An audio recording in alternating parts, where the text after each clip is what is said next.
Hello again, everyone. Edwin Learnard back once again. In this YouTube NFL prediction segment, I'm going to be giving you my picks and analysis for Week 3 of the 2018 NFL season. Anyway, first game, I'm actually, don't be flabbergasted or be in a state of shock, people, but I'm going to take the Cleveland Browns at home to beat the New York Jets. Really won't be that much of an upset because from what I remember, what I saw earlier, is that they were like a 61% favorite according to, I guess it's that Football Power Index or whatever. They're +6 in turnover differential. They played the Steelers very well in Week 1. They tied them. And also in Week 2, the last week, they did everything but defeat the New Orleans Saints. The Jets, I think, may have plummeted to earth last week. They're going to be on a short week, and they're going to have to go on the road. And you're having the rookie quarterback try to go in there and win a game. I'm wondering if that first game he played was just a complete aberration. I hope that's a harbinger of things to come for Sam Darnold, but I'm really wondering about him, and I guess we're not going to really know too much about him until maybe the end of the season and what he's actually about. Is he actually more about what he did in Week 1 or Week 2, or is he going to be one of those fickle quarterbacks that'll vacillate and be good one week and bad the next? But he actually wasn't too bad last week, but I mean, obviously didn't meet, to his caliber what he played in Week 1. But I'm going to take the Cleveland Browns to win this one at home and break that 19-game winless streak or whatever it is. So anyway, next game. I'm going to take the Atlanta Falcons to win at home over the New Orleans Saints.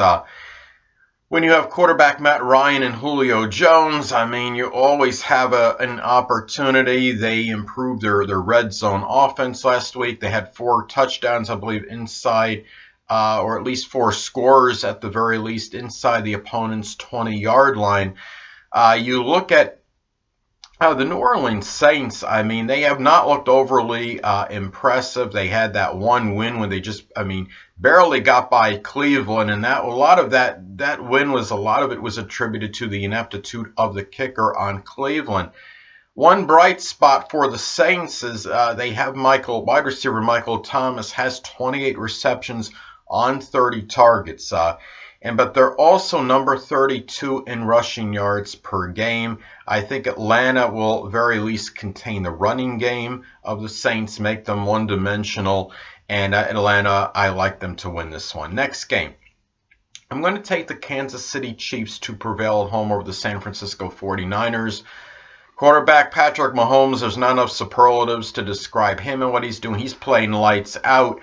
10 touchdown passes in 2 games, 80 points scored for this team, but their defense has really been deplorable. They're number 32 total defense. They've given up over 1,000 yards. There's a lot of talk about Kansas City, but a lot of people are not talking about their defense. And in San Francisco, though maybe a mediocre team, they will be I think they will be getting a lot of offensive yardage in this game. I think they will be able to drive the ball pretty consistently against the Chiefs, but I just don't see them winning in a shootout in this one. Jimmy Garoppolo might actually have a very good game, but I do like the Chiefs with their offensive weaponry. Going to be a little bit better than the 49ers this day, so I'll take the Chiefs at home. Next game.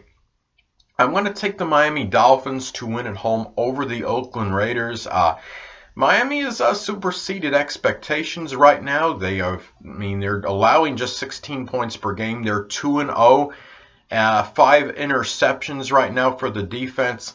And when I heard that they had like a 66% chance to win this game in that I guess PFI's Pro Power Football Index or whatever, they're giving them that much of a chance to win, a 2-3 chance. And considering that they were like 6-10 last season, and to have this strong a chance to win in the third game shows what they're doing right now, is indicative of how well they're playing. Oakland, on the other hand, Coach John Gruden and company are looking for their first win. John Gruden's got all these accolades and rave reviews, but the team is allowing nearly 27 points per game. I don't know if they're going to be able to get their running game going in this game against the Miami Dolphins. The loss of Khalil Mack, whether John Gruden will acknowledge this or not, I'm sure he's lamenting this right now. And I think, this really has impacted this team strongly to their detriment. I like Miami to win at home. Next game, I'm going to take the Minnesota Vikings to win at home over the Buffalo Bills. Minnesota has been 13-4 at home over the last 2+ seasons, and they're also 4-1 against the Buffalo Bills all time at home. Kirk Cousins, perhaps last week he showed he was worth that exorbitant contract he received. You have a very good offense with Minnesota. Minnesota is one of the best defenses in the NFL in 2017.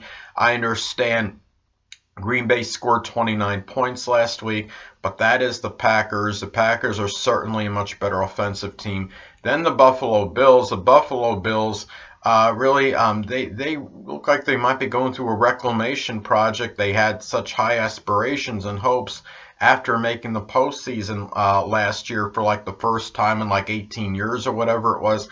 Buffalo has allowed 11 sacks. They have 0 defensive interceptions. They had that guy that retired at halftime last week. The team is just in a little bit of disarray. Now they got to go on the road and try to beat a team that many may think will at least compete to come out of the NFC this season. Out of conference game, it doesn't bode well for Buffalo. I like Minnesota at home. Well, the next game, I'm going to take the Philadelphia Eagles at home to win over the Indianapolis Colts. It looks like Carson Wentz, quarterback for the Eagles, will be starting in this one. Nick Foles did an adequate job, and he did help them win that Super Bowl last year. But it's time for Wentz to come in. Philadelphia, the Eagles have allowed 58.5 rushing yards per game. I believe that's number 1 in the NFL as far as run defense goes. Now for Indianapolis, they bounced back last week. They had a good week last week against the Washington Redskins. I think their luck will be adequate this week. I don't think they're going to win.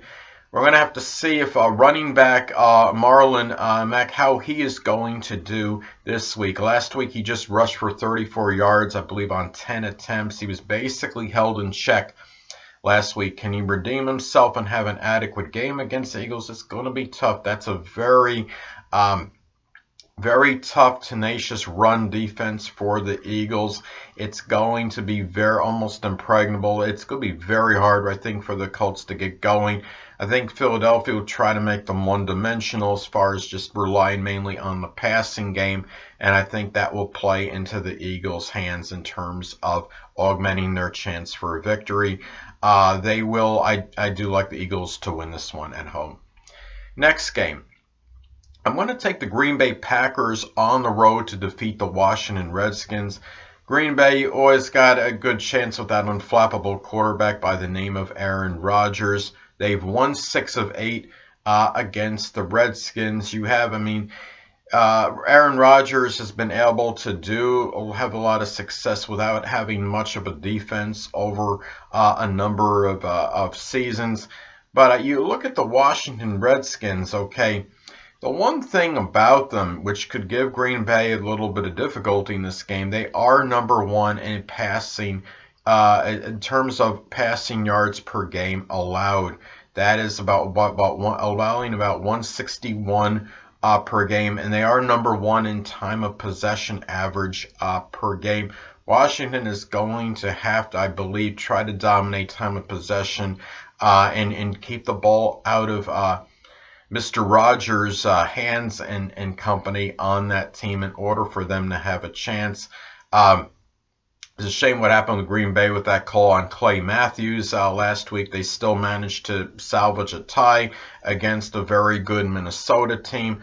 I think they have, Green Bay, you figure if they could tie Minnesota and they could beat Chicago, I like their prospects against the Redskins. I'm going to take Green Bay to win on the road. Next game, I'm going to take the Carolina Panthers to at home over the Cincinnati Bengals. This should be a very good game. When you have that lethal combination of Cam Newton, Greg Olsen, it's always going to be tough. And Cincinnati, perhaps especially compared to most teams, because Cincinnati is number 30 in passing yard right now in terms of passing yards per game allowed. They're allowing about 332 per game right now. The one advantage the Bengals have, though, is they do have a 10-day rest going into this one, so that could be advantageous for them. That being said, they're going to be without running back Joe Mixon. I think it's going to be strongly to their detriment. I think he was really a strong part of the reason they've been successful in those two wins they've had, being 2-0 right now. I do like Carolina to win this one at home. Next game. Hold on a second, people.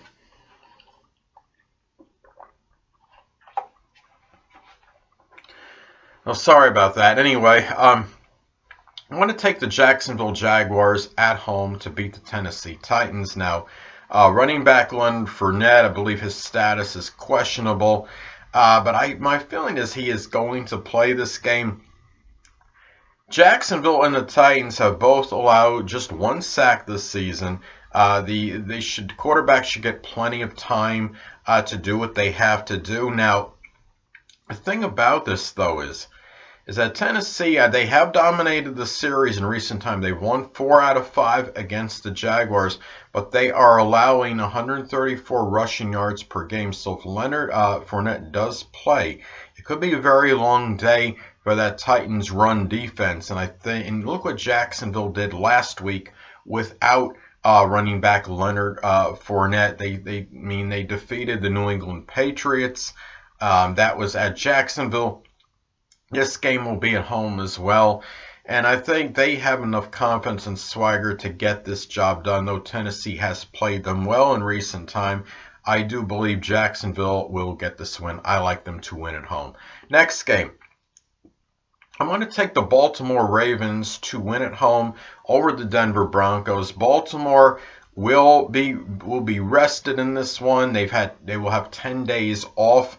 The Ravenous defense may be back. They were revived in that second half of that game against the Bengals, but it was too little, too late. Now, Denver right now is about the middle of the pack in total defense, about like 15. Linebacker Von Miller is leading the NFL in sacks. He's always been very consistent. He will probably have a good game against this team. They're allowing like 21.5 points per game right now, Denver. I think that the defense will play well enough for the Broncos in order to give them a chance, but I think Baltimore's will as well, and the fact they are at home, that's pretty much the tiebreaker for me. So I like the Ravens to pull this out at home. Next game. I'm going to take the Houston Texans to win at home over the New York Giants. Don't be bewildered or be in a state of shock on that one. Houston, about one of the negatives on them is they've had like 16 consecutive games with at least one turnover, but they are number 1 in rushing yards per game. They have running back Lamar Miller, and you figure the Giants right now, they are number 28 in rushing yards allowed per game. They're 1-8 on the road. Since 2017, they have one robust defensive sack right now. And I was thinking that this would be a team that would have an improved offense, but they can't even score with their revamped offense, or at least not score frequently and enough. I mean, they had 13 points, I believe, last week against the Cowboys, and scored 15 points against the Jaguars the week before. I think they've gone over. I know they've gone at least 13 games. It's probably close to 35 consecutive games right now without actually hitting 30 points. And I don't think they're going to get it in this one, and I don't see them getting this win. It's going to be very tough for them now. They got to go on the road, play the Texans. They couldn't beat the Cowboys. I don't see them beating Houston. I like Houston at home. Next game. I'm going to take the LA Rams to win at home over the LA Chargers. Battle of LA in this one.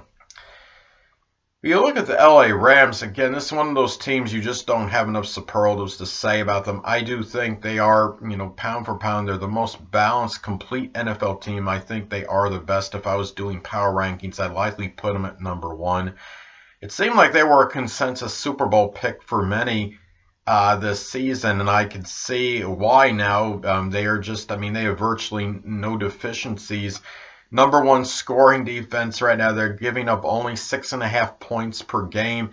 And even in their punt return average, they're number four in the NFL at this time. They basically went out in the offseason. They got all these, these high-profile players. And, you got these, whether it's a cornerback or somebody on offense, defense, they just really went out and they were very determined to put together what they felt could very likely be the best team in the NFL. That's what they're starting to look like right now.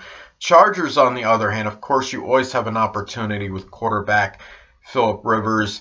They're number 3 in total offense. Rivers will probably get some numbers in this game, but I think what's going to ultimately prevail, it's going to be that defense of the LA Rams is going to be a little bit better than the Chargers offense. Chargers are number 14 in the run defense, so their run defense is only about average, and you're going up against Todd Gurley, one of the best running backs, one of the premier running backs in the NFL. Going to be very tough, and being at the Rams, it's hard for me to envision a way for the Chargers to win this one. I like the Rams at home. Next game. Well, the next game, I'm going to go with Arizona reluctantly at home to beat the Chicago Bears. Now, Arizona, you talk about a team that just looked completely lamentable the first 2 games. They're about as bad in the first 2 games that I've seen any team ever in really NFL history. They're averaging 3 points per game right now. They're number 32 in passing yards per game, and they were actually number 32 in time of possession. That's how bad it is. Wide receiver Larry Fitzgerald will play this game. That's about their only hope. But the thing about it is, I understand Chicago on paper looks, they should be the team that should prevail in this one. I understand that. I wouldn't be shocked if they do win this game. They did add Khalil Mack. He's been phenomenal for them. They are a team. Their defense is solid, though. But they are going to be going into this game on a short week, and they're going to have to go on the road into a very unfamiliar territory. Right now, they're giving up about 252 yards per game passing. The thing about this game is that even though all the indicators seem to say Chicago would win, I'm thinking maybe it's just a little bit too easy just to go with them. Another reason I like Arizona is because when you've only scored 6 points in your first 2 games, at some point they're going to break out. It's inevitable. They will. I think this is the game they can do this. Arizona, I think, is aware that if they lose this game, even though it'll be 3 games into the season, it's going to be very tough for them to climb out and have a possible playoff berth, because the Rams are probably going to win that game, as I stated before, against the LA Chargers. The Rams will probably be 3-0. After that game. Arizona can't afford to start 0-3 and be 3 games back after 3 games out of first place after 3 weeks. So I think the urgency level is going to be very strong with the Cardinals. I do like the Cardinals to win this one in a barn burner at home. Next game. I'm going to take the Seattle Seahawks at home to beat the Dallas Cowboys. These 2 teams look like 2 mediocre teams, basically. Seattle being at home, I like them being at home. Seattle, again, as I've stated previously, dismantled defense, no Richard Sherman. They don't strike me as being that team that was once a perennial contender for Super Bowl. Now, they've also allowed 12 sacks right now, which really, is really going to be, it's obviously tough on them. You look at the Dallas Cowboys, though, they actually have 9 defensive sacks. That's one of the best in the NFL right now for defensive sacks. But they only average in 149 yards per game passing. Number 30 in passing offense. I think what this is going to come down to, you look at Seattle's number 22 in passing offense. I think when this particular game, Russell Wilson is going to be able to get free just enough to do what he has to do. And I think it will manifest in a victory for the Seattle Seahawks. Dallas, I mean, you played the Giants last week. It was a fairly close game. And now, I mean, to go on the road and play the Seattle Seahawks still could be at least an adequate team at home, I believe. But I don't think they're a playoff team this season. But they will be at least decent at home. They will be good enough in this game to win. It may be a close one, but I do like Seattle to win at home. Next game. Well, the next game I'm going to take the New England Patriots to win on the road against the Detroit Lions. I mean,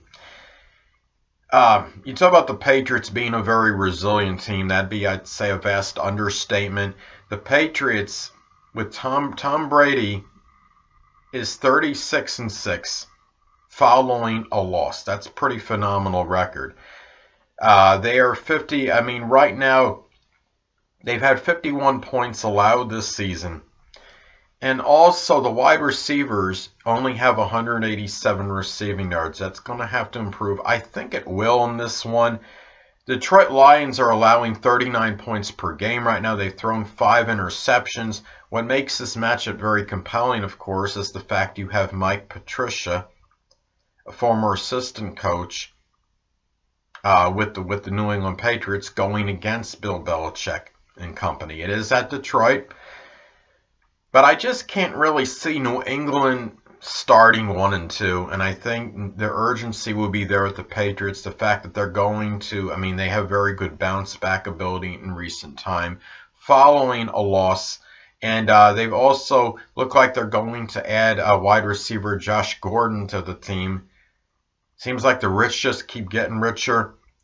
New England seems to have this uncanny ability to always draw the right people to their teams. They just have that uncanny ability to do it. I think it's unprecedented in the NFL. But so I do like the Patriots to win at home. Last but not least, well, this should be a really good game. I'm going to take the Pittsburgh Steelers on the road against the Tampa Bay Buccaneers. Now, the Pittsburgh Steelers, you talk about a team that could be a little bit in disarray. I mean, what's going to happen with Le'Veon Bell? Is he going to come back? Now there's some uncertainty with the wide receiver, Antonio Brown. Pittsburgh is winless in their first 2 games. Right now, they're one of the best teams in passing yards per game, but they're -4 in turnover differential. They've allowed 779 yards right now.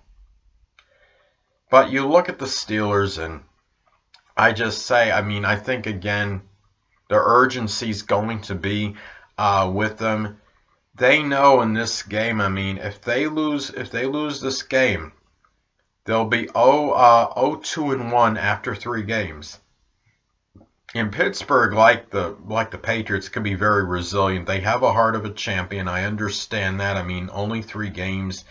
It's not necessarily a time to hit a panic button, but I think considering just the general situation with Pittsburgh and that they might be shorthanded for a little bit, they know that this game, I mean, it may be imperative for them to get this win and win really. And you look at the Tampa Bay Buccaneers, they've obviously superseded expectations. 2-0 right now. Ryan Fitzpatrick is getting being lauded and praised left and right by commentators and analysts. And I mean, I love what he's done, and he's obviously playing very well right now. This is thing about it is the Tampa Bay defense has not been exactly superlative. Pittsburgh will be able to pass on this team, I believe. I think when you look at the Tampa Bay Buccaneers, they're a team that obviously, I mean, they played much better than a lot of people had anticipated. But the thing about the Pittsburgh Steelers is this is a game that they really have to win. And I sense that there's just going to be a little bit more intensity with the Steelers than there will be with the Buccaneers. And I'm going to go with the Pittsburgh Steelers to win this game in a close one on the road. Anyway, people, that'll conclude this YouTube NFL predictions segment for my 2018 Week 3 NFL picks and analysis. And until next time, people, Edwin Learnard saying stay well.